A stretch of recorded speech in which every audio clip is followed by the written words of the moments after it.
अब बात करते हैं चौथी खबर की, दिल्ली दंगों की चार्जशीट की।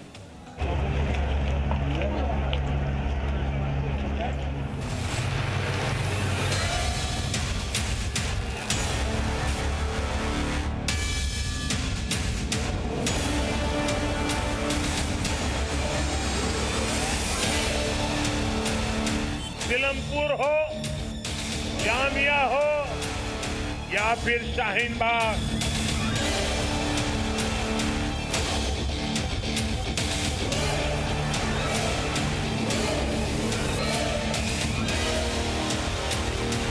ये संयोग नहीं, ये एक प्रयोग है।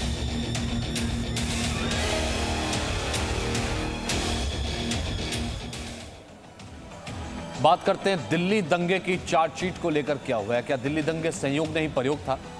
क्या एक सुनियोजित साजिश थी जिसे कई हफ्तों की तैयारी के बाद अंजाम दिया गया?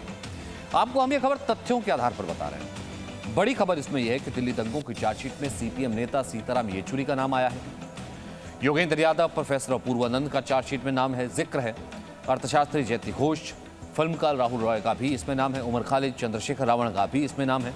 दरअसल गुलफिशा फातिमा ने पूछताछ के दौरान नाम दिया है। गुलफिशा फातिमा सहित 3 छात्राएं जाफराबाद हिंसा में आरोपी हैं।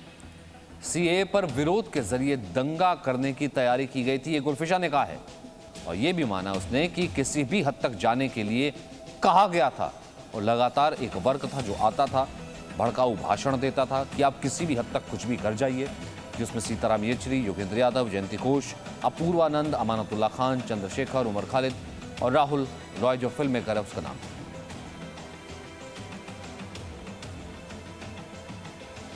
अब आपको चार्जशीट की कुछ बड़ी बातें बताते हैं जिससे आप संयोग और प्रयोग की बात समझ पाएंगे।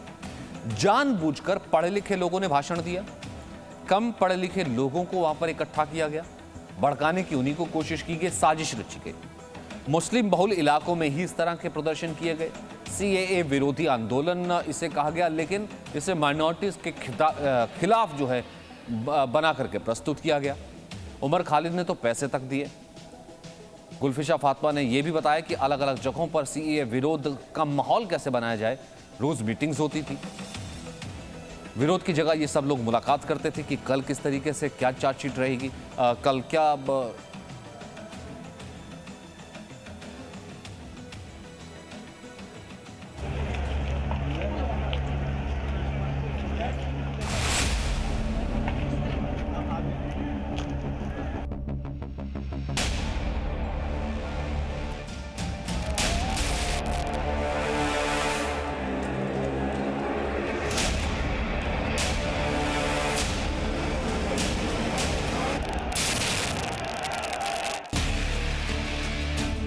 फरवरी 2020 में हुए दिल्ली दंगों पर दिल्ली पुलिस की सप्लीमेंट्री चार्जशीट हैरान करती है। हैरान इसलिए करती है क्योंकि सप्लीमेंट्री चार्जशीट में कुछ बड़े नामों का जिक्र है। ये नाम है सीताराम येचुरी, महासचिव सीपीएम, योगेंद्र यादव, नेता स्वराज अभियान, जयंती घोष, अर्थशास्त्री, अपूर्वानंद, प्राध्यापक, दिल्ली विश्वविद्यालय, Rahul Roy, documentary film maker. हम आपको बहुत साफ शब्दों में ये बता देना चाहते हैं कि इन 5 लोगों का नाम सप्लीमेंट्री चार्जशीट में दिल्ली दंगों के आरोपी के तौर पर नहीं है, बल्कि दिल्ली दंगों में आरोपियों ने इनका नाम अपने बयान में लिया है। ये लोग विरोध प्रदर्शन में शामिल होते थे और भाषण देते थे। इन नामों को दिल्ली दंगों की सप्लीमेंट्री चार्जशीट में सह षड्यंत्रकारी के तौर पर दर्ज किया गया है। और दिल्ली पुलिस की ये सप्लीमेंट्री चार्जशीट हैरान इसलिए भी करती है क्योंकि इन सभी लोगों के नाम जुड़ने के बाद एक बार फिर अर्बन नक्सल थ्योरी जिंदा हो उठी है।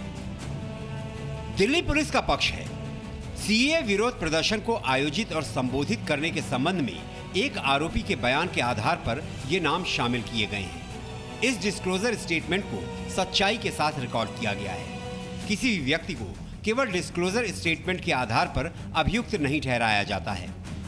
हालांकि ये केवल पर्याप्त पुष्टि योग्य साक्ष्य के आधार पर है, जिस पर आगे कानूनी कार्रवाई की जाती है। मामला फिलहाल न्यायाधीन है। दिल्ली पुलिस ने अपनी बात कह दी, अब बारी थी उनकी जिनके नाम का दिल्ली पुलिस ने अपनी चार्जशीट में जिक्र किया है। सीताराम येचुरी सीपीएम के महासचिव हैं, सोशल मीडिया पर अपना गुबार निकाला।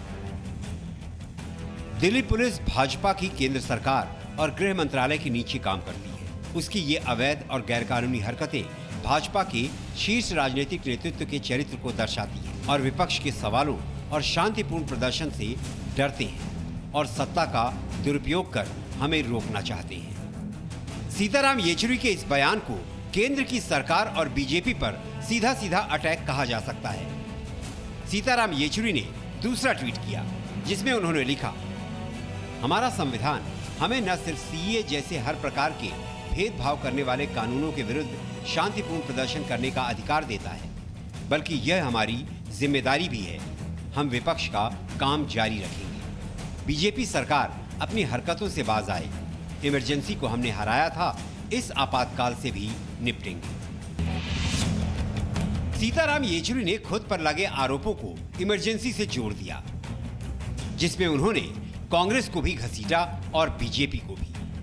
कुछ ही मिनटों बाद उन्होंने तीसरा ट्वीट किया, यह मोदी सरकार न सिर्फ संसद में सवालों से डरती है, यह प्रेस कॉन्फ्रेंस करने से घबराती है और आरटीआई का जवाब देने से, वो मोदी का निजी फंड हो या अपनी डिग्री दिखाने की बात। इस सरकार की सभी असंवैधानिक नीतियों और असंवैधानिक कदमों का विरोध जारी रहेगा। अपने तीसरे ट्वीट में सीताराम येचुरी का हमला सरकार और बीजेपी से होते हुए प्रधानमंत्री नरेंद्र मोदी पर केंद्रित हो गया। चौथे ट्वीट में उन्होंने दिल्ली दंगों की बात की। उसके बाद प्रधानमंत्री मोदी और बीजेपी का स्वघोषित चरित्र चित्रण किया। 56 लोग दिल्ली की हिंसा में मारे गए। जहरीले भाषणों का वीडियो है, उन पर कार्रवाई क्यों नहीं हो रही है? क्योंकि सरकार ने आदेश दिया है कि विपक्ष को लपेटा जाए किसी भी तरह से। यही है मोदी और बीजेपी का असली चेहरा, चरित्र, चाल और चिंतन। विरोध तो होगा इसका। दिल्ली दंगों पर राजनीतिक लड़ाई तो चलती रहेगी। हम आपको बता दें कि हमें मिली जानकारी के मुताबिक दिल्ली के उत्तर पूर्वी जिले में 23 से 26 फरवरी के बीच हुए दंगों में पुलिस ने जो सप्लीमेंट्री चार्जशीट दाखिल की है उनमें इन सभी के नाम हैं, लेकिन आरोप पत्र में इनके नाम आरोपी के तौर पर नहीं है।